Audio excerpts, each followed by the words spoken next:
그럼 계속해서 연도별 법원 경매 진행 건수 한번 볼까요? 예. 네. 네, 요거는 이제 뭐 시청자분들이 이게 눈으로 보셨을 때 좀, 예, 가시적으로 딱 보시고, 경매 물건이 이제 2016년도에 오면서 물건이 상당히 낮구나. 이유가 있습니다. 네. 그 이제 위에 보시면, 한국은행 금리 자료인데요. 2009년도에 약 한 2008년도죠. 5% 정도 대 경매 물건을 보시면, 2008년, 2009년도로 오면서 경매 물건이 가장 많았죠. 29만 1143건. 네. 금리가 5%였을 때의, 경매 건수가 29만 1143건이었는데요. 역시 금리 영향이 가장 금리 영향. 크군요. 네. 2016년 지금 여기 자료는 없는데 보통 한 2%, 예, 지금 기준금리는 1%대까지 내려와 있기 때문에 보시면 2016년에는 12만 6천 건 정도. 예. 부동산 시장은 그나마 안정권이 있었던. 그렇죠. 금리가 그렇죠. 워낙에 이제 네네. 낮았기 때문에. 이거 뭐, 한간에 이제 계속 금리가 낮아서 사실은 이제 부동산 시장이 안정이었다라고 얘기하고 있지만, 가계대출 비율은 커졌고, 그렇죠. 그 다음에 실질적으로 이제 앞으로 다가올, 또 어떤 현금 유동성에 대한 부분의 대비가 그렇죠. 부족했다라는 자성들이 많아요. 사실은 그 부분이 또 경매하고 또 연결이 되는 그렇죠. 부분이어서 그렇죠.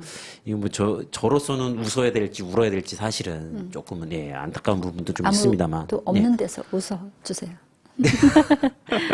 네. 근데 보시면 이제 금리가 이제 요 통계로 봤을 때 금리가 5%였을 때 29만 건이거든요. 그러니까 지금 이제 2% 약 한 50% 이상으로 내려왔을 때 12만 건이니까 만약에 연차적으로 금리가 계속적으로 올라가서 만약에 4% 5%대까지 간다. 그러면 지금의 경매 물건의 약 한 2배 이상, 뭐 3배 이상.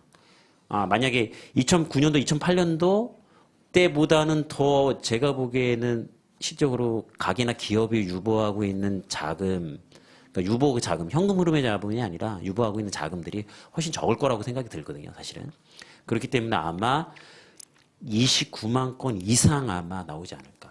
30만 건 이상 넘게 아마 나올 가능성이 높다라는 제 생각이 들어요. 그러니까 2009년도, 2008년도까지만 해도 제 생각에는 자금이 어느 정도 보유하고 있는 자금이 있다라고 보면 이미 그런 자금들이 바닥났고 이미 2017년, 18년 들어오면서 만약에 금리가 인상이 된다면 현금에 대한 유동성은 더 어려워질 수 있다. 그래서 아마 특히 이제 큰 자금의 흐름을 갖고 있는 법인, 기업, 그다음 뭐 개인 같은 경우들이 아마 더 그런 유동성 자금에 대한 부분에서 아마 문제가 생기지 않을까라는 생각이 듭니다. 그래서 아마 계속적으로 뭐 지속적으로 이제 올라가긴 하겠지만 많이 올라간다면 약 한 30만 건이 아마 넘어가지 않을까. 뭐 17년도가 아니라 18년도까지 이제 봐서 아마 계속적으로 움직일 가능성이 높다라는 게. 사회적으로 이 경매 시장이 호황인 것은 긍정적인 건 아닐까? 아니죠. 저는 또 그 부분을 네. 뭐 아닌가요? 예. 그래서 제가 이 외국계 금융 펀드 계신 또 아시는 지인분이 계셔서 뭐 가끔 여쭤봐요. 저는 금융은 잘 모르지만 부동산 이런 부분들이 이제 보통 이제 문제가 있지 않냐. 이제 보통 그걸 해소하는 부분이 부동산 시장은 그렇긴 한데 이제 지금은 이제 부동산 시장이 금융하고도 많이 연계가 돼 있어서 그걸 해소하는 부분들이 이제 보통 은행에서 갖고 있는 대출 채권들인데 그게 이제 해소가 돼야 되는 부분들이고 실질적으로 매각이 돼야 되는 부분들이기 때문에 빠르게 사실은 매각이 돼서 안정화를 가져오는 게 사실은 또 유리한 부분이 될 수 있거든요. 그러니까 어쨌든 부실화가 돼서 그다음에 경매로 이루어지는 부동산이든 또는 그러한 담보대출에 관련된 자산 채권이든 매각을 통해서 현금이 안정화가 되고 그러한 부동산들이 해소가 빠르게 되는 게 사실은 안정화로 가는 거다라는 얘기를 하시더라고요. 그러니까 저희가 어쨌든 간에 그 부동산 경기가 순환하는 과정에서는 계속 이런 부분들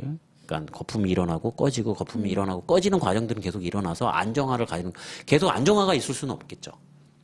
오름 내림이 계속 있는데 개인 투자자분들 같은 경우에는 그 대세를 거슬러서 투자를 하시는 건 거의 불가능하죠.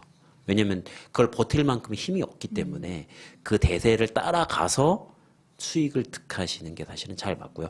그걸 보실 수 있는 식견이 있으시면 돈을 버실 수 있다라고 생각이 되고요.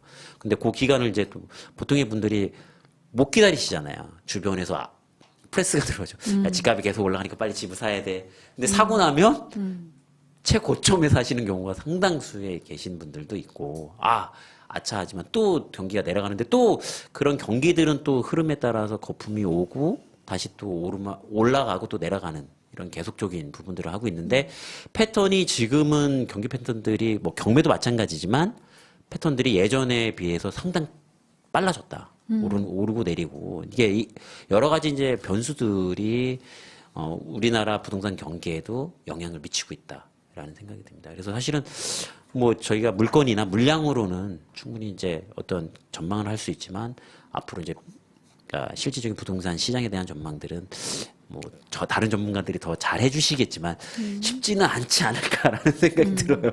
어떻게 뭐 여러 가지 뭐 저도 이 방송 나오기 전에 이게 그 2017년을 전망했던 전문가분들의 뭐 그 유튜브라든가 뭐 여러 가지 이제 동영상 자료를 조금 보고 나왔어요. 컨닝을 조금 했는데 뭐 그분들이 시사하는 바나 바라보는 방향들은 조금씩 차이는 있는 것 같더라고요. 근데 어쨌든 간에 그런 과정은 해야 되고 저희는 어쨌든 그런 과정에서 경매를 통해서 수익을 어떻게 할 거냐에 대한 중심이 될 수 있는 부분이 있겠죠. 그렇죠. 예, 예. 어떤 사회적으로 순기능도 충분히 있고, 네네. 네네 필요한 분들에게는 또 저로의 또 찬스가 네네. 되는 거니까 그렇습니다. 네.